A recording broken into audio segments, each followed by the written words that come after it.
Bonjour Bruxelles, l'invité de 8h15.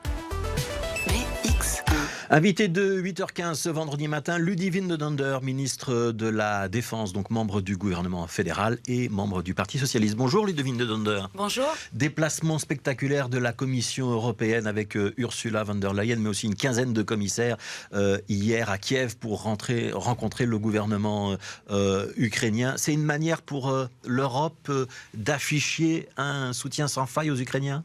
Moi, je pense que depuis le premier jour, que ce soit au niveau de l'Union européenne, formant un bloc uni avec l'OTAN, on a toujours été derrière les Ukrainiens pour les aider à se défendre, à défendre leur population. Donc évidemment ici, ce voyage, il est quelque part un peu normal, vu la tournure que prennent les choses. Ouais, donc l'Ukraine, notamment le président Volodymyr Zelensky, a profité de cette rencontre pour réclamer à nouveau l'adhésion de son pays à l'Union européenne. Ça vous semblerait une bonne idée ou pas ?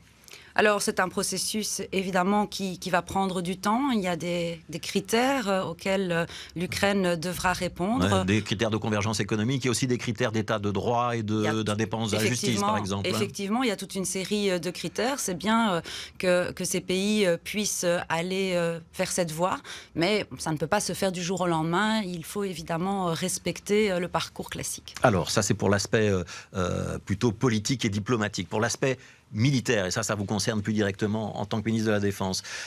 On va envoyer de nouveaux armements vers l'Ukraine à la demande des Ukrainiens, où il y a des choses qui ne sont pas possibles, pas envisageables. Les avions de chasse, par exemple, est-ce que c'est envisageable un jour ou pas ? Alors ici, nous venons de décider avec le gouvernement belge d'une nouvelle aide conséquente pour l'Ukraine, en répondant vraiment aux besoins urgents qu'ils avaient formulés, notamment lors du contact groupe Ukraine à Ramstein. En ce qui concerne les avions de combat, mais les avions de chasse belges aujourd'hui sont pleinement opérationnels pour assurer la couverture aérienne de notre pays et de celle des Benelux, mais aussi pour assurer celle des États baltes. Nous avons été déployés l'année dernière en Estonie, nous le serons encore cette année en Lituanie. Ouais, ça veut dire que les F-16 dont on dispose, quand vous dites ils sont opérationnels, ça veut dire on en a besoin, c'est ça que je dois comprendre ? On en a besoin, peut-être contrairement à d'autres nations qui envisagent cela parce qu'elles vont recevoir les avions de nouvelle génération, mais nous, les F-35, nous ne les recevrons qu'à partir de 2025. Donc la question ne se pose pas en ces termes aujourd'hui pour la Belgique. Donc on n'enverra pas de F-16 ni aujourd'hui, ni dans les prochains mois, ni avant la fin de la législature, si je vous comprends bien. A priori. A priori. Des chars Léopard, et c'est vraiment ceux de la première génération qu'on n'utilise plus dans la défense, là on pourra en envoyer ou pas ? Alors peut-être pour finir sur le a priori, ce qui compte surtout, c'est vraiment d'être complémentaire. Et c'est ce qui se passe depuis le départ. On n'est pas sur une compétition entre les nations à qui enverra le plus. Mais l'objectif, c'est toujours d'envoyer une aide complémentaire entre les nations pour répondre aux besoins sur le terrain. Ouais, on dit que les Belges ne sont pas ceux qui envoient le plus de matériel et le plus de matériel militaire offensif, notamment. C'est en fonction de l'évolution aussi sur le terrain. On voit aujourd'hui que les combats se déroulent principalement au sol. En ce qui concerne les autres types d'aides, nous avons d'ailleurs envoyé de défense anti-aérienne, de lutte anti-char. On envoie des missiles, on envoie des munitions, notamment. On envoie cela, on envoie également des camions, on envoie des véhicules blindés. En ce qui concerne les chars, nous n'avons plus de chars à la défense belge depuis 2014. Donc, je ne sais pas fournir ce que je n'ai pas. Ouais. Mais il y a toujours des discussions avec les partenaires industriels, avec les partenaires et les alliés, pour voir si d'une manière ou d'une autre, ensemble, nous pourrions apporter cette aide. On dit qu'il y a une cinquantaine de chars quand même qui datent des années 60, ils ne sont pas tout jeunes et ils ne sont peut-être pas tout à fait en état, mais qui sont stockés près de Tournai, donc pas très loin de chez vous, qui pourraient être livrés un jour. C'est envisageable ou c'est pas envisageable ? Ils n'appartiennent plus à la défense. Ils n'appartiennent plus à la défense. Il y a des discussions qui sont en cours actuellement entre différents partenaires européens, entre les alliés aussi de l'OTAN. S'il y a une possibilité pour envoyer ces chars à un coût raisonnable. Parce qu'il faut faire des travaux dedans. Il y a évidemment une remise en état. Vous parlez de chars des années 60, vous imaginez bien qu'ils ne sont plus opérationnels. C'est d'ailleurs pour ça qu'ils ont été vendus. Mais donc l'essentiel, évidemment, c'est de pouvoir ensemble livrer ce qui répond aux besoins des Ukrainiens à un coût raisonnable et aussi dans un délai raisonnable. Alors, je voudrais qu'on parle de comportements sexistes qui sont parfois dénoncés au sein de l'armée. Vous allez les sanctionner ? Évidemment, depuis le premier jour, je pense que j'ai clairement indiqué que c'était la tolérance zéro pour tout comportement extrémiste, sexiste, raciste. Nous avons mis en place un plan de prévention, une charte de normes et de valeurs et toute une série aussi d'autres outils qui nous permettent de prévenir ces comportements. Mais vous savez, quand vous avez plusieurs fois sorti la carte jaune, d'ailleurs au football ça va plus vite que ça, à un moment il faut pouvoir aussi sanctionner. Ça veut dire qu'il y aura des exclusions dans les prochaines semaines ou prochains mois, parce qu'il y a eu quelques témoignages dans la presse ces dernières semaines sur des méthodes de harcèlement moral qui étaient assez récurrents et qui visaient surtout des jeunes femmes. Alors, il y a des procédures qui sont aujourd'hui en cours, donc mesures statutaires. La personne concernée a été entendue et puis le dossier va certainement me revenir ici très prochainement. Il va arriver sur votre bureau. Oui. Vous savez déjà ce que vous allez faire ? Je vais quand même attendre l'avis du conseil d'enquête, c'est la moindre des choses. Voilà, donc vous n'allez pas me le dire ce matin.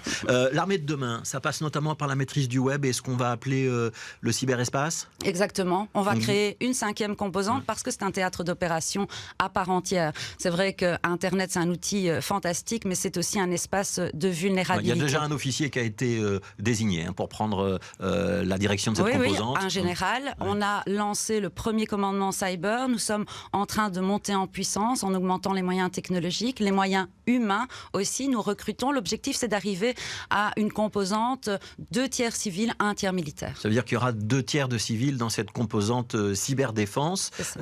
C'est quoi ? C'est des gens qui vont être capables de protéger nos institutions ou nos entreprises contre des pirates informatiques de l'extérieur, qui vont être capables, à l'inverse, peut-être d'aller espionner et voire d'attaquer ce qui se passe. Vous avez tout dit. Oui, donc l'objectif, évidemment, c'est de pouvoir protéger les systèmes militaires, mais pas que. Également, tout ce qui concerne les infrastructures critiques de la Belgique, les entreprises. Mais on travaille en partenariat aussi avec les entreprises dans ce domaine comme dans d'autres pour justement avoir la meilleure expertise possible. Ces personnes auront donc la fonction, évidemment, d'abord de protéger nos systèmes, mais aussi de pouvoir s'infiltrer dans le monde virtuel pour contrecarrer d'éventuelles cyberattaques. Vous recrutez qui ? Alors, vous allez recruter des jeunes pirates. J'ai vu qu'il y avait une formation qui était lancée avec Molengeek, donc à 2 pas d'ici.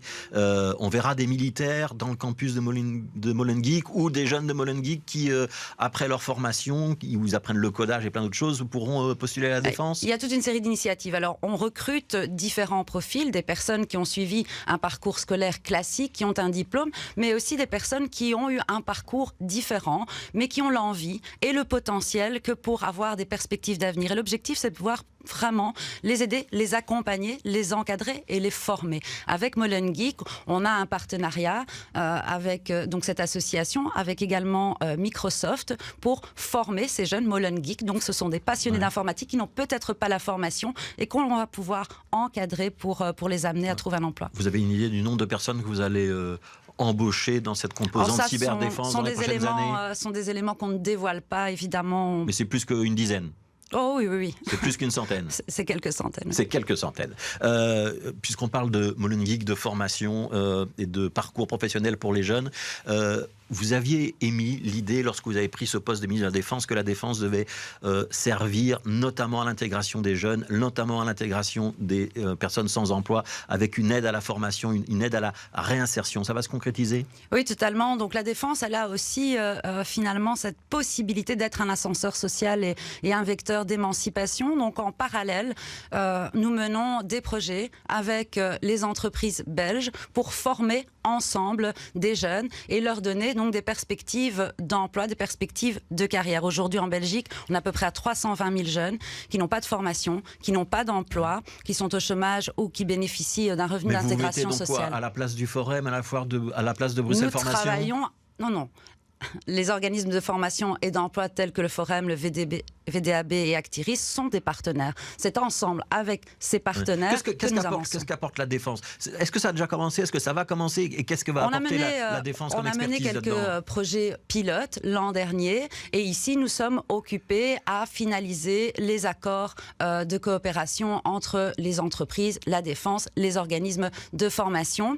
L'objectif, et on l'a vu dans ce projet pilote, c'est vraiment d'amener ces jeunes. La Défense va donner, je dirais, un cadre structurant, une organisation à ces jeunes, leur apprendre aussi à travailler ensemble, la collectivité, la solidarité. Donc c'est plutôt du coaching et plutôt de l'apprentissage de la vie en collectivité et de la vie avec un certain cadre, quoi. C'est ça, c'est un encadrement. C'est aussi ce qu'on veut faire dans le cadre du service d'utilité collective que l'on va lancer. L'entreprise, elle, va former à un métier selon les choix du jeune, et ensemble, on pourra proposer un emploi, soit dans l'entreprise, soit à la défense ou part-time. Voilà, et donc l'opération s'appellera Reboot ou Reboot for You, et c'est à suivre donc dans les prochains mois. Vous venez de faire référence au service d'utilité collective. Il n'y a plus de service militaire en Belgique, mais il y a régulièrement le débat. David Lester, pour le mouvement réformateur, par exemple, a relancé l'idée qu'il faudrait un service qui deviendrait universel, c'est-à-dire que tous les jeunes garçons et toutes les jeunes filles seraient amenés à le faire quelques semaines, quelques mois, pour tisser des liens et renforcer le sentiment d'appartenance à la nation. C'est une bonne idée ou c'est une mauvaise idée ? Nous, on va lancer le service d'utilité collective sur base volontaire. Je pense qu'il y a volontaire, il ne faut pas que ce soit obligatoire pour tout le monde. Moi, je préfère certainement le côté volontaire parce qu'il y a plein d'opportunités. Parce que faire ça, c'est avoir une chance d'avoir une formation et d'avoir un emploi. Et donc, on a tout intérêt, évidemment, quand on est des jeunes, qu'on n'a pas eu cette formation, à aller dans cette direction. On va lancer ce service sur base volontaire. Dans combien de temps ? On va le lancer ici en 2023 et toujours en parallèle avec le projet Reboot for You. Finalement, c'est la même finalité. Merci, Ludivine de Donder.